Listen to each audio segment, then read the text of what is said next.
Seneca Hampton. Where you at, boss?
All right, welcome back to another week of the Big Game Breakdown, live here at Knuckleheads in downtown Ocean Springs, the official home of the Greyhounds. I'm your host, Bingo, or Seneca Hampton, alongside the man, head coach Jake Bramlett. Coach, big win on the road last week against the West Harrison Hurricanes. Let's talk about it. Yeah, coming off of having a long stretch, and then you get the bye week, and then you got your final 3-game stretch that's coming in, and just one, trying to finish off the season the way you need to in order to get a home playoff game and make sure you're seated correctly and all those good things, but making sure that you made the best use off of your bye week, and I felt like our guys really did that. And, West Harrison's a really good football team. What I feel like is probably one of the best football teams they've had since the school was introduced, I think 2009 or 10, whenever it was. And, a really, really good football team, a great run game, good defense, a really, really good defensive line, and some special players out there. And the guys came out there and handled business. They did, and they didn't disappoint. The main guys that you talked about. Big man coming up looking for free food. I see him, look at him. He smell it. He said, defense player of the week? Yeah, I'm going up there. Get my free food. I'm going to go hear him hit today and Thursday up. Yeah. But, what I was saying? Talking about West Harrison coming off the bye week and all that good stuff. Oh, yeah. The main guys that you said last week who we should keep an eye out on for those guys they showed why you had an eye out on those. 45, Stapleton, 2 or 3 Fairley, and then the defensive lineman. 24. He had a big game, and 11 the linebacker / safety. Hartwell.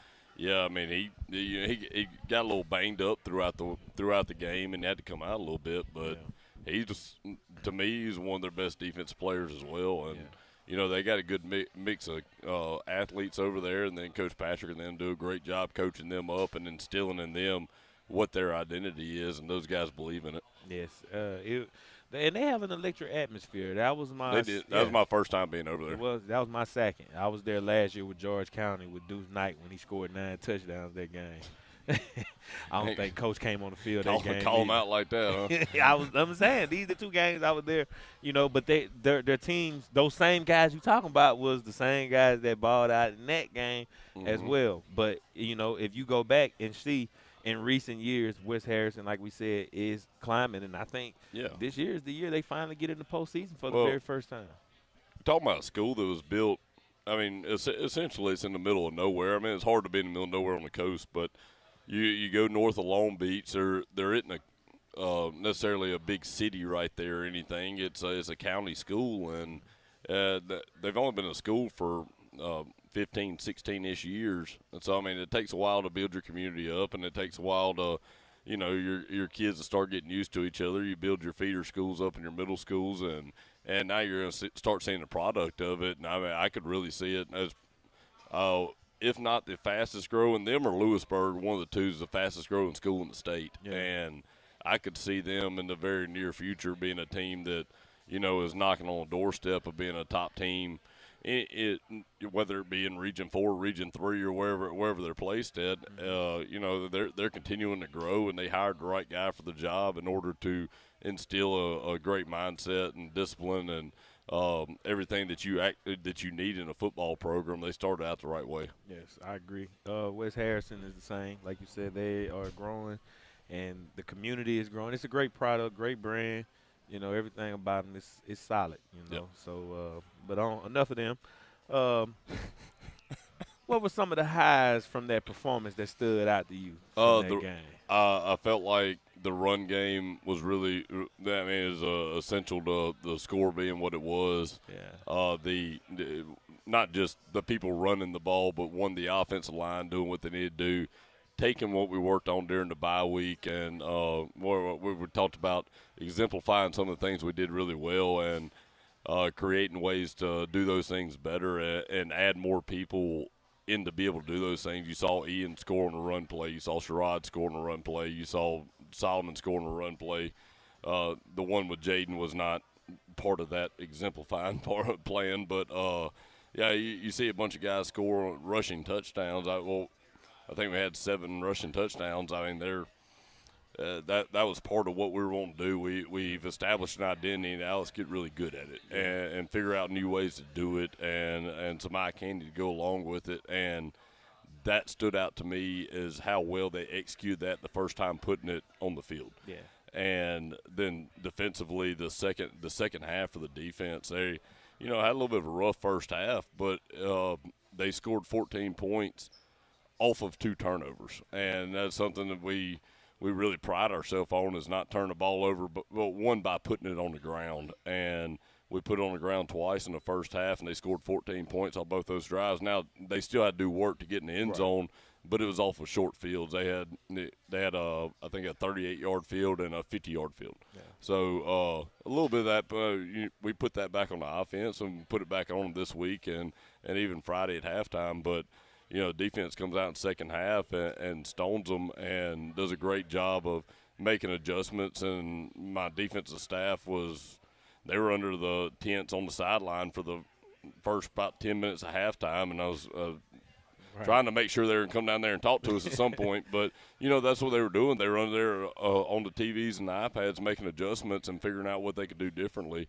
And at the end of the day, yes, they made some adjustments up front, but it was more of a challenger kids mentality of, hey, this is this type of offense, and that's why people still run this type of offense, and they run it at certain places, and those places are special because they challenge your manhood a little bit, and they challenged their manhood at halftime, and they came out and did it, and had a great second half. Now, it did help whenever you go out there on special teams and you get your onside kick back, and then you go up 2 scores and you take up 3/4 of the quarter doing it, and then you force them to throw the ball a little bit, and you make them play catch up. But that's part of our team identity. We have to do those type of things in order to help ourselves out, and it's not just because of the defense. It's just how we operate. And you can work on it, you can do whatever, but that's part of how good our special teams is and how good our offense is and what our defense does really well and how good they are. And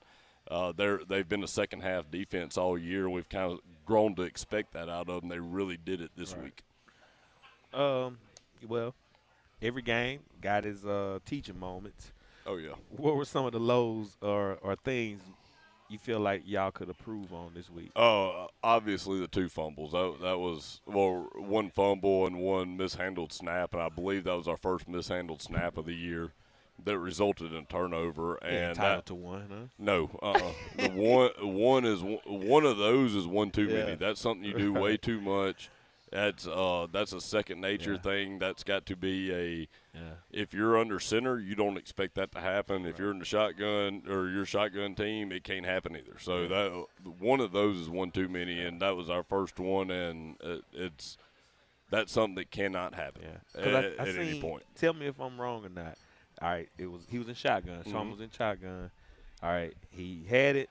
And then when I think he went to make it hit him in the shin. It hit him in the shin. Okay, and then when he went down to get it, it got kicked. It got kicked by an offensive lineman. Right. Back Okay. The other way. Because I seen him going down to get it. He still had time, but then when it got kicked, and I ain't making an excuse for it. No, it's all over the place at that point, and that's just that's why the football's not in a circle. Is when that thing gets kicked, there's no telling where it's going. Right. But no, it hit him in the shin, and it's one of those that, and I'm going to put it on him. He could have handled it. Now he's gotten so comfortable with our center.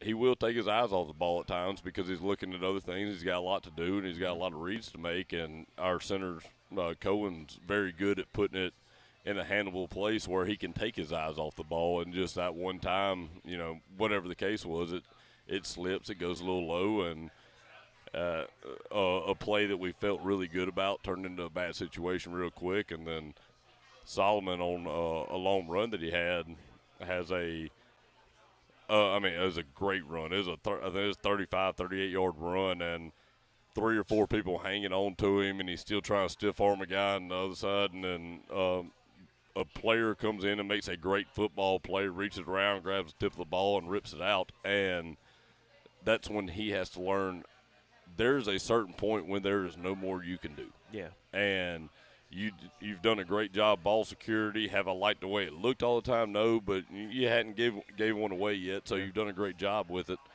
But he don't fumble much. Yeah, no, he doesn't fumble much, and when he has, it's something that like he could handle by himself. Yeah. And now, do I like that to happen either? No, but he hadn't turned one over yet. Well, there comes a point in time when you can no longer do anymore, and it's time to go down. Lived to see another play. We just had an explosive run on the first play of a drive to go down there and go up a score, and we end up down a score because we turned the ball over. Right. And we put our defense right back on the field after they just had a 7 to 8 play drive.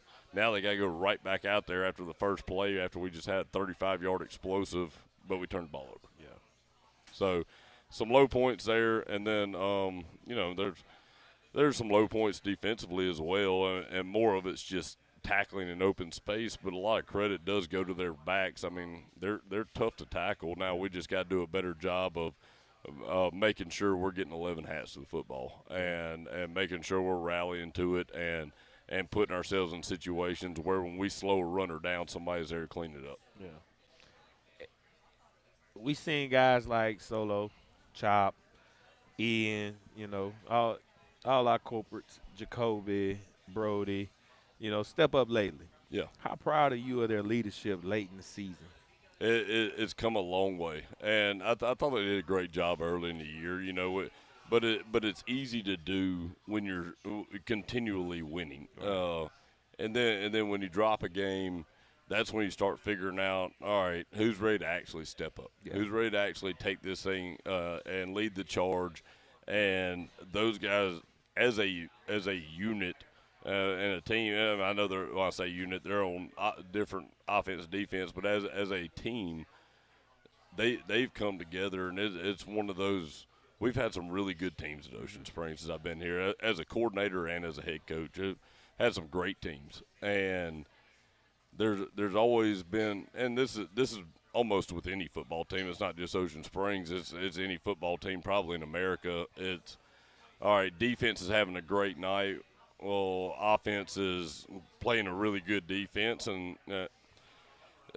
there's not very often teams score 42 points in a game. I mean, but we kind of grown accustomed to it, or our defense grown accustomed to it, whether they're giving up 0 or 28, and you start hearing on the sideline a little bit, not necessarily them talking to each other, but it's like, oh my God, we're making stops. Like, you got to put this thing in the end zone, or vice versa. Offense putting in the end zone all the time, and defense is struggling against a really good offense. It's like, all we need is one stop, guys. Come on. Right. Like, you hear that, and this team doesn't do that. No. It's always we're playing another football team. We're not just going out there as an Ocean Springs defense and playing West Harrison's offense. We're not just going with Ocean Springs offense playing West Harrison's defense. We're playing West Harrison, and whatever it is they're good at and they have to offer, the other one's got to pick up the slack on the other end. Right. And that's what I see out of this football team. That's what I'm really proud of. And a lot of that comes from that the leadership out of our guys. And when I say our guys, the main guys that we just talked about, your Jacobys, your Sherrods, your Ians, your Haydens, Jaden. Name off any of those guys that's played 30 or 40 games as a high school football player. Those guys have have built that culture that I didn't even see it last year, and now it's there are no ill feelings on the sideline towards one another. This is a team we're playing, and yeah, I get it. They run the ball really good on offense. We're struggling a little bit up front right now. We got to do our part. We got to pick up the slack. We got to score more points than they do. Y'all do what y'all can do. Pick up a stop if you can, and we'll take care of the rest. And I see that out of this group, and I see it out of our defense as well. And it's been really fun to watch. Probably made me more proud than any win could make. Seeing those guys do that. Right. Let's talk about your special team unit since Coach Collins ain't here yet. That's disappointing. I know, right? Your kicker, he recovered him on onside kick. They recovered 2 of them. Yeah, that was beautiful right there. That was textbook. He does a great job with that stuff, and one, he takes a lot of pride in it. He does. As well as Coach Collins. Coach Collins takes a lot of pride in the special teams too, but Peyton takes a lot of pride in the onside kick aspect of it, and or putting the ball in the end zone when he's on kickoff, or making sure that wherever Coach Collins deems necessary for that ball to be kicked, he's putting it where it needs to be. Yeah. And he's a pretty good athlete too. But I think a lot of what has helped him this year is he's focusing on punts, he's focusing on kickoffs. Evan Ty's focusing on PATs and field goals. You got more time to work on your onside kicks. You got more time to work on those things on punt. And then Evan has more time to work on the PATs, work on the field goals. And Peyton's also the holder on PAT. So he still has to spend his time there, but he's incredible at that job. And Peyton's a good athlete, and we've worked that onside kick several times since February. He goes out there and does it on his own and makes sure that he's putting balls in the right place, and the balls that he's supposed to recover, that he knows when he's supposed to go down and recover it and lets it cross that 10-yard mark. And when somebody gives him the opportunity, and especially whenever we were seeing it on film, they give him the opportunity to get a chance to work it a little bit more during the week, he's going to make it happen. I mean, that's, as little as kickers get credit until that last-second field goal or, whatever happened, especially in the position he's in. Your punter and a kicker and a holder, that is probably the least it's the least well talked about position on the field. Like, when you do bad, people are going to talk about you. But when you do good, it's just expected. Yeah. And he has done a phenomenal job preparing himself, and then getting really good at those things. And he's had some great punts this year. He's had some phenomenal holds this year where the balls hit the ground. He scooped it up, got it on the block, done a great job with onside kicks. He's really changed this football team's dynamic by what he's been able to do. Yeah, they look forward to it every week. Yep. It's like when he's getting the Spuller. He's getting the gift card this week. So. I was say you didn't get that out today. No, well, I do that part on Wednesdays. Okay, sometimes I do it on Tuesdays. Really, just whenever I feel it. You do it when you feel like it. When I feel it. It's your stuff. So I noticed that he whenever I heard the call, everybody gets set. They already know. You know what I'm saying? Everybody likes to see it, and like I said, man, we kind of averaging one of those a game now. Well, when he's been as successful as he's been doing it, you got to give him a shot. Yeah. It'd be like having solo on 80 over that, but like you got all right, I got a running back that I've handed the ball 8 times this year, and he's scored 6 of them. Yeah, you probably need to hand it to him a few more times. He's kicked 8 onside kicks, and we got 6 back. Mm-hmm. So, that's something that is just a part of our game, and we saved it. I think Picking was the first one we did. But whenever we finally needed to use one, we used 3 of them that game. Oh, yeah. You pulled that ace out at the right time. Then the times that we've needed to use them, we've used them. We got one back against Gulfport, and then we got one back against D'Iberville maybe, and get 2 back against them as, just is part of our team identity, and we want special teams to affect the game because I do feel like there's 3 phases of the game. If you win 2 of them, you should come out on top on the scoreboard. I feel good about offense or defense picking up 1. If we win the special team side and steal a couple possessions, I feel good about that as well. Yeah. How does a win like that set the tone for the remainder of the season? Really for the remainder of the regular season, we're working towards our main goal. Our main goal, obviously, is the state championship, but putting ourselves in a position to do it, as all of you have heard me say before.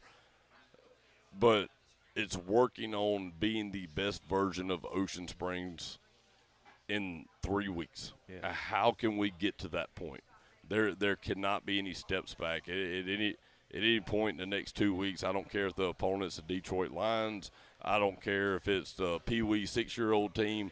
We have got to make sure that Ocean Springs is getting better and better in each week, because at the end of the day in 7A, it's who gets hot last. Yeah. Everybody's got great players. Everybody has a phenomenal athlete. Everybody's got a good offensive line. Everybody's got a good defense. Who's going to get hot at the end? And you have got getting hot is not by luck. It is by perfecting your team at the right point in time, and that's what we're working on right now, is perfecting our team right now. Right. It's no steps back. Everything's forward. Whatever we got to do to make Ocean Springs better this Friday, next Friday, the Monday through Thursday in between, and then when it gets time for playoffs, let's flip a coin. Let's get out there and go. And we want to be hot at the right time, and I felt like we set a tone this past week of we're going out there to score a lot of points. Mm-hmm. Defense is going to go out there. They may give up a couple, but they're going to stand up and stand strong at some point. And if our team identities for the offense to have defenses back to make sure we put enough points on board is what it is. If our identities, special teams, steal possessions, is what it is. We're finding out what Ocean Springs is, and then we're going to take it until last month. Spontaneous. Yeah. All right, so let's go ahead and pay our ads and get ready to go inside the huddle with Coach Bramlett so we can go over – you can see it for yourself. You know, this part right here is a paid sponsorship ad, so we got to make sure these folks get paid for this. So let's roll it out.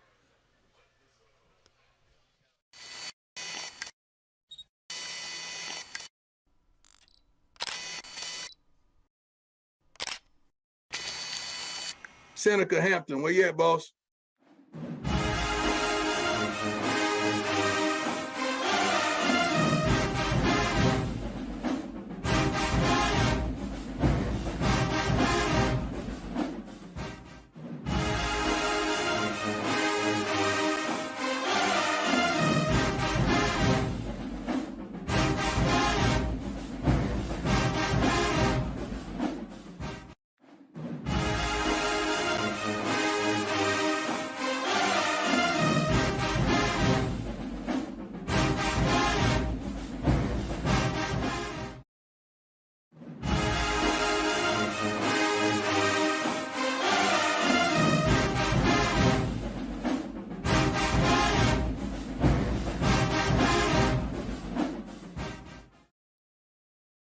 Back, and we are now going inside the huddle with Coach Bramlett. Take it away, Coach.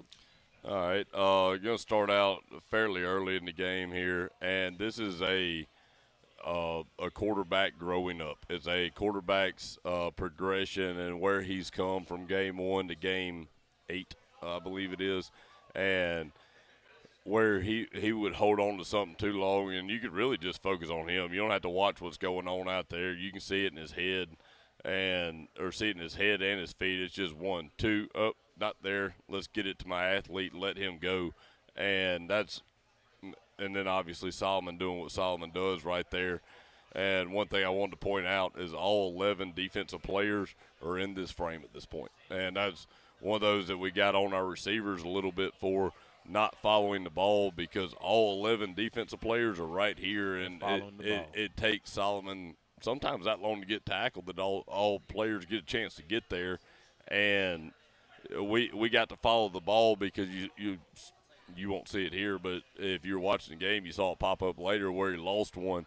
And had we been following the ball better, we'd had a chance to get on it. But that's all this play was. Of course, I only use a keypad just because I hadn't figured out the mouse part on this thing yet. All it is watching quarterback, feet, nope, all right, get to my back. If they got all that stuff covered, they got to be off the back and let it roll. And that's just your quarterback just progressing on and getting a little bit better and getting comfortable with the people around him and knowing where he's supposed to be. This one I put on there just for you. Your Facebook post of making something out of nothing. Yeah. I wanted to make sure it was something out of something. Is it something? You saw a lot of motion this week. You saw chopping in the motion a lot. And it was just a little bit of a counter off some of the motions we did. And they go back and they run basically it's double load option. You got back here, back here, back here. You get the old school 1952 load option look and Navy football. And but you can do it from the gun too, and then you can do it really good athletes. Yeah. And then Sherrod made do of it, and it was one of those. Every now and again, I'll go back to my grandpa's playbook and find something, and that was one of them. That was an old school play. That was one That's of why them. I sent you that one in Facebook that I sent you one, that Ole Miss play. I said, that what you got there, bro. Old counter solid over there. But come back, and this was – I'm trying to figure out where we're at. There goes Mike Collins, baby. Yep. They're going to stud. He must have thought we still start at 7:30. Come back, we had fumbled the football. They had gone up 14-7. We get the ball back, first play of the ensuing drive, and the bounce motion I talked to you a little bit about. We hit a couple plays off of it, and Ian comes into motion right here. Well, Solomon gets to give off the read, and he had him a heck of a night, man. 10 carries, 203 yards. I think it was 3 catches for 40 yards and 4 or 5 touchdowns. It was just a return. And the first time somebody kicked it to him this year, he now has 44 kick return yards. So had a great night. And on essentially limited touches, but I think we only ran 37 plays, so he got 14 of the 37 plays that came to him. Too many athletes to feed, man. And I wanted to highlight Aiden Watson right here. This is a free safety, and I know the type of offense we're facing. If you get too involved in the run game, they will take advantage of you in the pass game. But he knows when to pick and choose his time. And Aiden's this cat right here, and he's coming down to fill a hole. He is turned into a middle linebacker of our defensive backfield. And just for reference, for anybody that doesn't know, this cat's about 5'11", 235. Thick. I mean, he'd be playing defensive line for us. This kid is 5'7", 170. Soaking 175, but he does not play. When he puts his helmet on, he's a different animal, and he does this game in, game out. He is going to put somebody on their backside. He plays with some bad intentions. Love him for it. I had to get on Coach Carmody right here. He did me a favor this week. He did me a favor. I was like, man, if you could just make sure we the clips that you really love on defense, make sure they're on here. So we won't be all offense heavy. And you know how it is. I mean, most of the time I'm putting this together at the last minute because we're coming off a Tuesday practice. We come in here. I don't have time to just sit there and go through all 187 clips of the game. I'm just grabbing what I know is there and putting it on there. This play wasn't number 1 on the list. And my man Landon comes in the game, and he comes in for hurt Eric Johnson, and he has seen this little bench route way too much now. And I will give Landon one thing. He is a great athlete. He's a great receiver, and he took advantage of it. And we always talk about before the game, don't be scared to be the hero.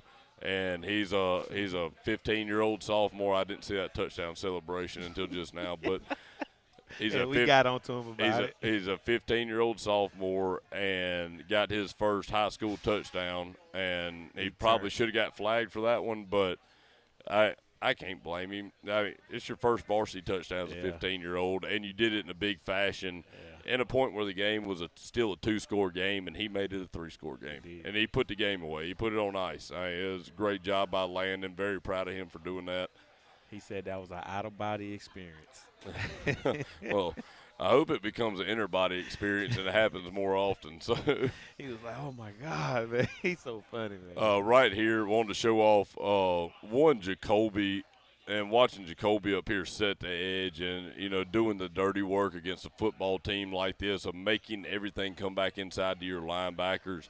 And then another sophomore, Bryson Hathorn or Bird, Keno. I'm the only one who calls him Keno. His older brother's last name's Keno. But Bird does a heck of a job coming in again on a really big back that's a lot bigger than he is. But watching Jacoby set this edge right here and blow that up, force your defender back inside. I'm sorry, I thought it was a fullback toting the ball. It was Stapleton still toting the ball, who's a phenomenal running back. And Bryson comes up and makes a heck of a hit on him, just one of those tone-setting hits. Have Kagan right here in the middle. He's a big defensive tackle right here. He's our defensive player of the week that you'll see in a little bit. But just showing him, and they've been cutting him all night. He was hesitant. He was ready to push people down the ground. Well, they didn't cut him right here. Obviously, it's just a little quick screen pass out here. But this cat right here is 340 pounds. He's 340 pounds. This is a really, really good running back. And you see the athleticism out of here to come out here and make a play on the opposite hash. And very proud of him for his effort that he played with this week. I think he had 9 tackles and 4 tackles for loss, so had a great game. That's how you get paid there, young man. And then we got to show it. Yeah. We got to show the big man touchdown. Got to the thick six. I wish we'll work on Jaden's quarterback stance a little bit. But, it's something that it wasn't just me. Our entire offense want our offensive linemen to feel that one time. Yeah. Now, RJ got lucky early in the year. He got him one just off of happenstance. But our guys want plays in like this. They want to make sure that these plays are in the playbook for when the right opportunity arises. And this was the right opportunity, and I wanted to reward a guy for 3 years of really hard work because those guys up front do not get to feel that rush of putting points on a board and hearing your name called out over the intercom that Jaden Ross scores a rushing touchdown. And right here, and he don't complain. None of them complain. They don't complain. They're just as happy that Solomon scores as anybody else. They're just as happy that Sherrod scores. Whatever the case is. They don't want their quarterback to get touched. And they don't want him to get touched. Yeah. They don't want him to be on the ground. And we draw a play up for big Jaden Ross right here. And not the prettiest thing in the world, but guess what? You ain't keeping his big tail out of the end zone. He's making sure he gets his 6. And, we finish off the game like that. Very proud of those guys. I was really proud of how the attitude of all those guys were after practice, or not after practice, after that game was over, that how happy they were that Jaden scored. Yeah.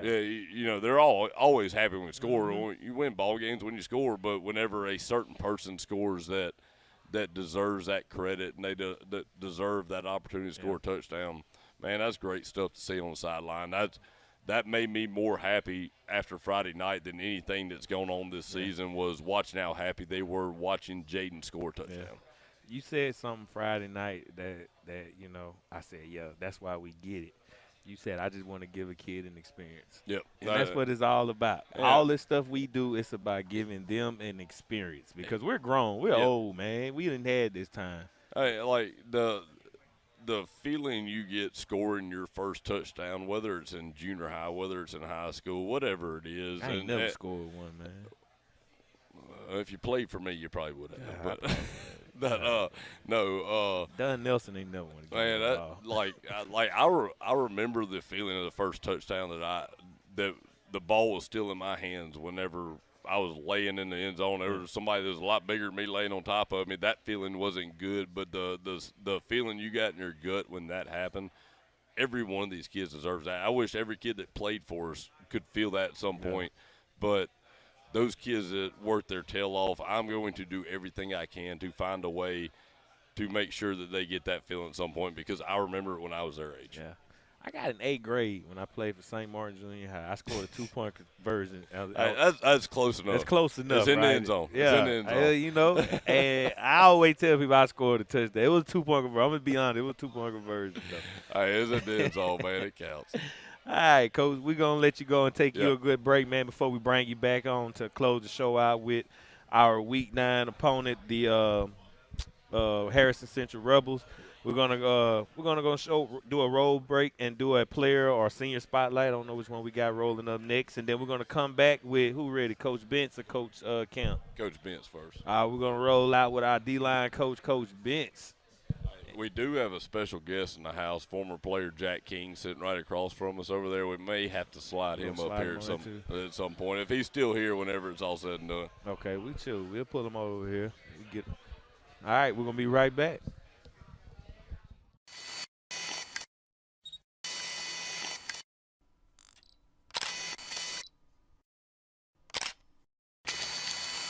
Seneca Hampton, where you at, boss?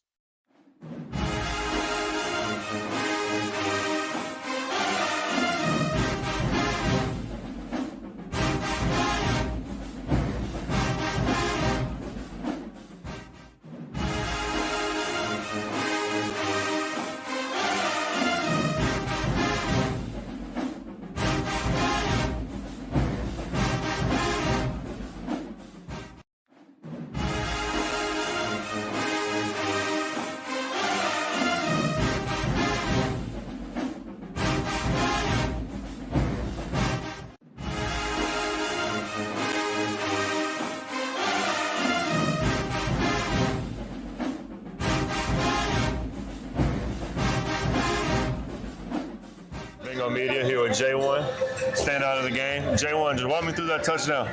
It was electric, man. It felt great to get the ball. First time ever in my career to get the ball. It was great.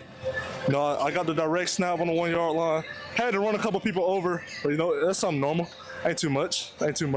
Now that first half, you know, it was a tight game. Yeah. And that second half, y'all turned around. Yeah. And show who Ocean Springs is. Just how y'all going to continue to do that? Keep building. You know, we got to fix stuff we messed up in the first half, and keep building on that. All right. Who we got next week, and what you thinking? Harrison Central senior night, man. I want the same results, but 0 instead of 21. Same results, man. Every week.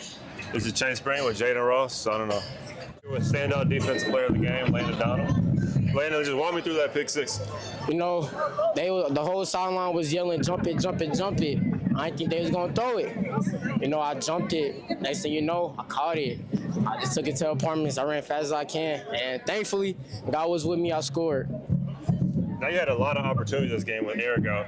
Yeah. Just how did you take advantage of that? You know, I just try to stay focused, locked in, and try to do what was best for the team, knowing it was a tough game, but we knew we couldn't lose. We need the playoff, man. Now looking forward, just into the next couple weeks, just what are you planning to do to continue having good games like this one? You know, planning to stay focused, just do my job and contribute with the team as best as I can, help bring the trophy home. You know, just do what I could do as a sophomore and just take the most out of the chances I get. All right, thank you, Landon. Thank this you. is Chase Spring, Landon Donald, signing off. Solomon Baggett, standout offensive player of the game. Solomon, big performance tonight. Just what are we doing to continue this?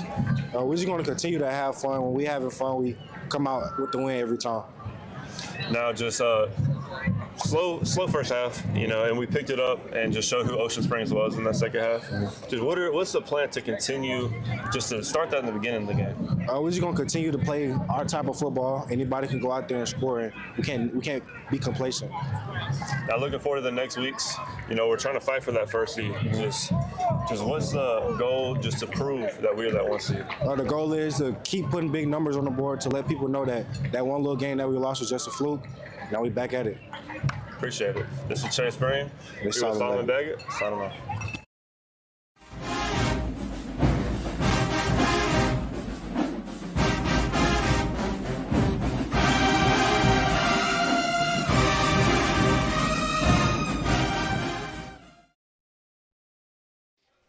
All right, welcome back to the Big Game Breakdown.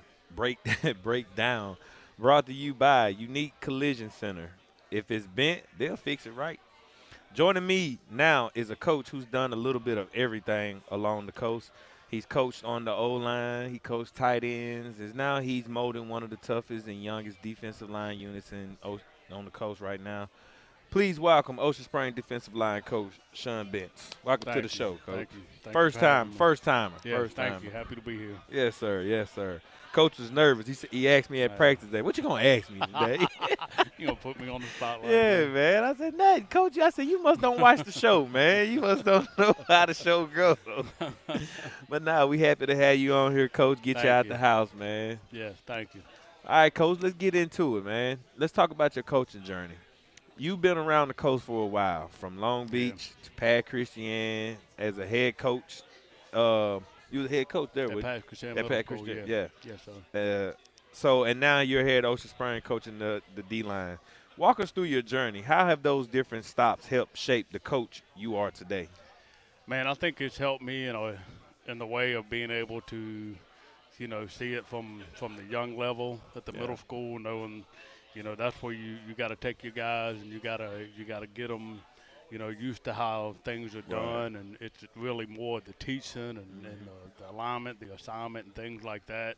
And then moving up to the high school level, I mean, I was very fortunate, while I was in the middle school level to be able to go up and do things for the high school coach at the path.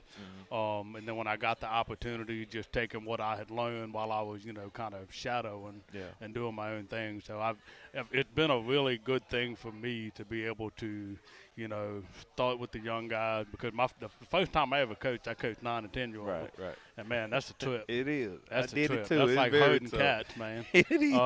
But yeah, just being able to do it at all 3 levels and just see how it molds and it builds upon itself has been a really good thing for me. Man, you coached. All right, so you coached on both sides of the trenches. Yes, I have. This is my second year doing D-line. So how does understanding the offensive line technique help you coach the defensive guy? Well, I grew up playing O-line my whole life. Coached it for 10 years. Like I said, this is my second year on the defensive side.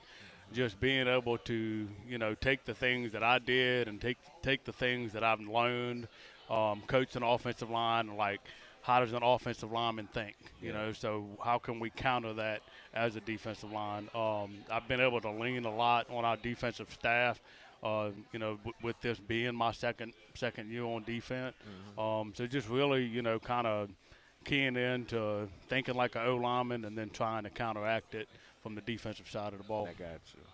All right, Coach. So talk about your defensive line identity. I know every group has its own personality. What's the identity of your D-line this year? Like, what kind of attitude do these Greyhounds bring? Man, I think we got some scrappy dudes. Yeah. We really do. The biggest thing I try to tell them each and every week is, 1-0. That's one thing that we want to do is go 1-0.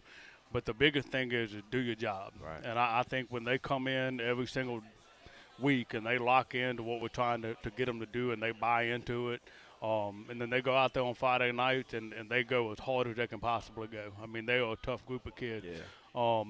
They may not always do things the right way, but they do it to the best of their ability at 100%. And that's all I ask them to do is go full speed every single play. Right. But man, I love all of our guys. I think they're a great group. They get along. They got great camaraderie. But yeah, we got a scrappy bunch, man. We play hard. We play tough. So. Yeah. All right. So when it comes to player development, we seen that group really grown over the season, man. From our defensive player of the week this year, Keegan Lyman, Big Cat. Yeah, Big Cat. He's have shown a lot of progression. He has. People don't realize he's a young kid. He has. No, he don't. He's young, man. He's still a baby, bro. He is. He's a baby. Exactly what he is. And he's developing each and every week. It's starting to make sense to him. And I'm seeing the light click each and every week. I am too. And you got your other guys, your Peyton. Peyton Jones, Peyton Jack Westbrook. We got, Michael Bobridge is starting to come along. Yeah. I played ball with his dad. Oh, really? Yeah. Okay. Shout out to Mike. And then Ethan Glaude, we're still trying to get him to understand the things that we want him to do. But I think for the whole unit, like you said, it's just a it's a process of, and you know how it works with kids, Right. man. You got to try to help them understand the why. Yeah. You know, that's the biggest thing of why we do things the way we do them. And like you said, they're finally starting to get that understanding of why we do it the way we do, and it's making them play the game the way they're supposed to play it. Yeah. You coached at the middle school and the high school level. Which one coaching principle that stuck with you no matter where you're at? Man, I think I'm going to kind of piggyback on what I just said. Yeah. Players have to understand why. Right. I mean, you can get out there and tell them what to do till they're blue in the face. Yeah. But even, like I said, at the younger level in the middle school, it's fundamental, it's alignment, it's technique. Why are we doing it? I don't think that ever dies at the high school level. They might be a little bit more advanced, and you might have some guys that are really advanced. Right. But if they understand why they do the things that they do, it's going to allow them to make the plays that they want to make. So I think understanding the why of the game is a big factor. Yeah. If someone's standing by you at your practice, what kind of vibe are they getting? Calm, technical, loud, and high energy? Man, I'm a calm cat. You are. I'm calm, man. I mean, if I got to get into somebody, I'll get into somebody. I clown around, but I'm not the my early days. You know, I wanted to scream and yell at everybody, but right now I'm just kind of in my thing, and if I gotta pop off, I'll pop off. Right. Yeah. All right, Coach. If you can jump in for just one rep right now, would you rather pancake block somebody or get a sack to end the drive? Man, I'm gonna take a pancake. You gonna with take sub the on top of you it, a real offensive lineman, Sorry, man. Coach Comedy. You are a real old lineman, man. But no, I love coaching D-line, man. It's made me a better football coach. It really has. Being on the other side of things and just seeing how it works and the terminology and just I really do enjoy what I'm doing right now on the defensive side of the ball. Yeah, that's real, man. All right, Coach Bench, man. Appreciate you, man. Love what you do. That D-line has been doing it all year, you know, like trying to keep it together.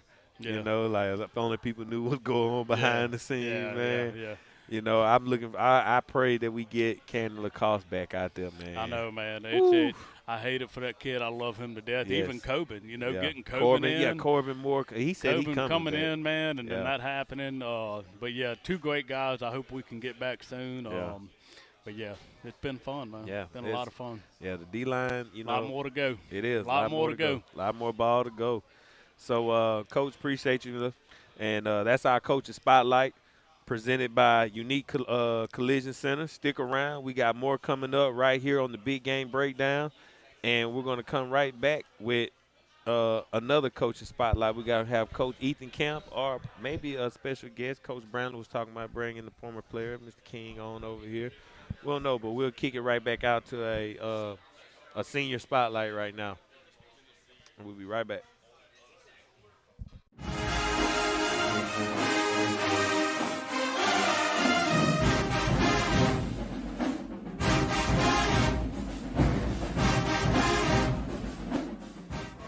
This is Chase Spring with Bengal Media, here with Keegan Lyman. Week 9, defensive player of the game. Keegan, you had 7 total tackles, 2 TFLs, and multiple big third down stops and fourth down stops. What was the key to that game last week? Domination, and I had to have my mental right. We had to have all our mentals right. That's really all, you know, just work day in, day out, every day. Now, as a defensive line, y'all been told that y'all the weak link. Other teams said that. Just what's the goal to prove that y'all really the best? Just work every week. Put out that film. Whenever they watch film, they'll see. They don't see us with some real dogs. Now, y'all had a tough matchup last week with 2 really good running backs over in West Harrison. Just what was the game plan going into a game that y'all know is going to be run heavy? Stop 45-3, and we did that. That's all we had to do. See the outcome of it. All right, now looking forward to the next week, Harrison Central. Just what's been the message this week going into the game as a defense? Don't overlook a team. That's one thing we do a lot. Don't overlook anybody because you never know what they got planned or what they'll come out with. All right, appreciate it, Keegan. This is Chase Spring with Keegan Lyman signing off. This is Chase Spring here with Eric Johnson, Senior Spotlight of the Week. Eric, just being a senior on the defense, what is the role that you have to provide? It's just like, you gotta set a standard for the little kids, the little ones. You gotta hold yourself high, hold them accountable so they know what not to do. In the game, always come with intensity. That's really it. Just intensity. You gotta set the standard high. Now, looking into last week, you had a strong start, but ended up getting injured. Just how is it feeling this week, and are we going to see you next week? I'm trying to rest up as fast as I can. I want to be out there, but I'm not going to rush it. It happened, but, we just going to rest this week. I'm probably not going to play this week. Probably not going to play next week either. Just rest up for the playoffs. That's when we need it the most. So. Now, having an injury is it takes a good mindset. Just what's the mindset you've had this week trying to recover? Just rest up. My team needs me. Just stay focused. Don't let go. Don't lift up. Keep your foot on the gas pedal. Keep going. Even though mental reps are better than anything. So to end the senior spotlight, we always have a funny question to end the segment. So my question for you is, if you could play any other sport besides football, what would you be playing? Probably baseball. What position would you be playing? In baseball? Yeah. Probably catcher. Okay, catcher. All right, this is Chase Spring here with Eric Johnson, signing off. Make them say no.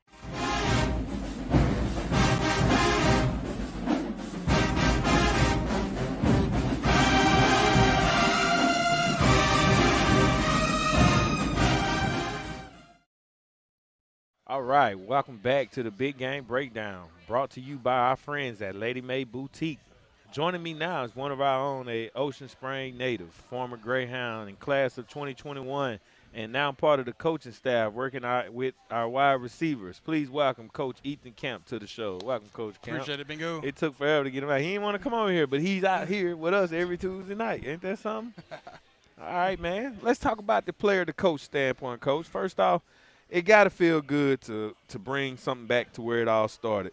Talk a little bit about what it means to you to be back on this sideline now as a coach after wearing the Greyhound uniform just a few years ago. Man, it's good. I like seeing how the program's developed, I guess, since when I played to where I'm at now, just seeing the steps forward that it's taken, before Ocean Springs wasn't nearly what it is now, as you well know, and just seeing the steps forward that it's taken and then being a part of that, it's really cool to see. Yeah. Does it irritate you when people say you played with Bray? See, Bray was young. Bray was a sophomore when I was a senior. So that's one thing about Bray too. It's really cool seeing just the development he had from his sophomore year to his senior year, and just watching how he grew just as a quarterback and a player. That was really cool to see. Right. Just from especially being on playing with him, then helping out a little bit and seeing all that. Yeah, shout out to Bray. You work with one of the most exciting position groups on the field. The wide receivers. What's been your focus with that group this year in terms of development and mindset? I think just taking the mindset of not taking plays off, because in the past, like even last year, our offense has changed a lot going from last year to this year, what we're doing and all that. Yeah. But just going from the blocking standpoint, not taking plays off, and I think that's one of the, like shout out to Ian and Chop, that's one area they've really improved on and worked on, and it's one thing they've really done well. It was a big focus on in the offseason. They take pride in it. They do, and you don't see a lot of teams do that. Like me and Coach King talk about it all the time. Like you look at these guys, the teams on the coast, and even the rest of the state, nobody blocks like this receiving room that we got. Turn on the film, man. Like it's special. It's you're not seeing a lot of receiver rooms do that. Nah, all those guys. This team plays for each other. They do. They have their egos. Yeah. But they know how to put them to side and play for each other. Whenever it comes push or shove, they're playing for each other. That makes it for a special team. Most definitely. That's win a lot of games, man. Yep, like that. That's back. Matter of fact, while we talking about growth and leadership, who's really stepped up the most in your receiver room? Whether it's leadership or a big play, they all make big plays, and they're all consistent each and every week in and week out. Yeah, or you really talk about every one of them, with that question. But I think, Ian Harlan, especially just because as a sophomore, it's hard to find a field as a sophomore in a 7A program. Yeah. But what got him on the field last year was his blocking. Yeah. And he played 100% every play, and that's Right. just something that he's expanded on and kept on doing. And, Yeah. it got him on the field last year, and he's expanded on it, and done a great job with that. He also turns some nice punts. And he does, yeah. Great punt returner. Then you can always see, like, when those JV guys get in there, he's talking them up, coaching them up, and you like to see that. Yeah. Shout out to Ian. He's right over there. Yeah. Shout out to Superman. That's what his nickname is. You played tight end here as a player, and now you're coaching the wideouts. How has that perspective helped you teach technique, blocking, and route running? Just not on the level of a receiver, but having done that before, there's some tips, that I used to do or whatever that you can teach them, and especially on the blocking side of it, because a lot of them not used to getting their hands inside and re-engaging, especially that aspect of it, just haven't done it before. You can help them with that. Right. Being one of the younger coaches on the staff, how do you balance connecting with the players while also earning their respect as a leader in the locker room? It's a fine line, I guess you would say, but a lot of them relate to me, just because I am so young, whatever. And then at the same time, like, they'll start complaining. You know how kids are, complaining, oh, we got to do this and this. Like, guys, I did that not long ago. Like, if I can do it, I promise you, y'all can do it. Y'all going to be fine. Yeah. All right, so now I got to ask about this. We got our college football dynasty league going on the PlayStation with a bunch of coaches around the coast. The coach give the people a little insight. Who's running the league right now? Who's like talk about that league. So you're in it. It's a good time. I think we have a lot of them are the coast coaches around here. I mean, you can help me out, but I think we got 6 or 7 coast schools that have coaches on staffs that are in the league. It's a lot, and it's growing. You got college coaches. For real, you do. You got. It just turned into. I look at it as a networking like. It really is, and it's a good time. Yeah, we do. It's an escape, but you're still talking ball. Yeah. And playing. It's a good time, but you got.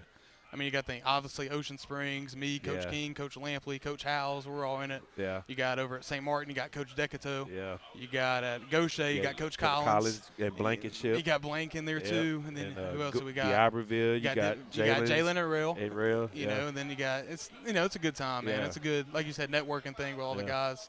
Yeah, it's a nice little thing, man, and we're like.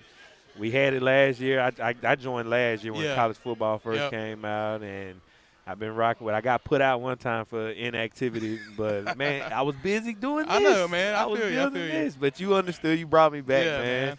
I'm it's here a good now. time, man. It is a good time. Like you said, it's a good getaway for us, and we stick with our schedule. You keep us on. You are a great commissioner of the league, man. You keep us on point, on cue. We know when the advance is coming. We get tagged when we know we got games. Keep it easy on y'all, man. Everybody's busy, you know. So it is. Keep it easy on y'all. And it's fun, and we love it, man. It's something that we built. And as long as they keeping the game, I know that'll be going. We're men. We're going to play. Especially college ball, man. That's definitely college ball. Especially, I think you were in it when the game first dropped, man. It was. Like, we're all on it. And, I think Coach Bramlett kind of hinted at it, like, all right, now y'all tired of practice. Like, when the season comes, I don't know about this league no more. I'm going to have to shut that down, man. Yeah, man. We managed to keep it together, though, man. We did. Like, let's take a step back once the season gets here, you know. It's a stress reliever, man. Yeah, it is. And it keeps your mind sharp, too. And what's funny, we always mess around, too, like what you do on the game, once you start calling your own stuff, that's what you're gonna do in real life. Like if I know Lampley's got a tendency, like, hey, Lamp's been doing this in practice, he's gonna do it on the game. Hey, I was playing him one game, and he came through with a jet sweep, and I said, all right, man, get out of here with that Ocean Springs offense. That's funny. Like if you play, like you play me, you play Coach Lampley, you play Coach Collins, you're gonna see a little bit of what Ocean Springs does mixed in there, you know. And if you go play Coach Collins, Hunter Collins, the OC at Gaucher, man. It's air raid, man. Oh, my God. He's going to light you up with Clemson, man. Yeah, and the funny, that's what he does over there, so that's what he knows. So even in real life or even talking about the game, you're going to do what you know. You're going to do what you know. It's funny. That's why I say it keeps your mind sharp, man. That's why I like it, man. Because, we have a lot of great young offensive minds and defensive minds in the group, man. And even Coach King, going like Coach King, man, he likes to run the ball a little bit, but at the end of the day, he's going to go to his air raid, Coach Leach, you know. Yeah, he's a quarterback, so he's going to do it. He finds how to beat us with just meticulous things. He played under Coach Leach. Right. So, he's an air raid guy, so that's when push up comes to I shove, get it. Coach King's going air raid. You know, you better be get ready for it. I get it. And I'm gonna tell you the most methodical player I played, and it's Allen House. Yes. Yes. He's very methodical with Louisville.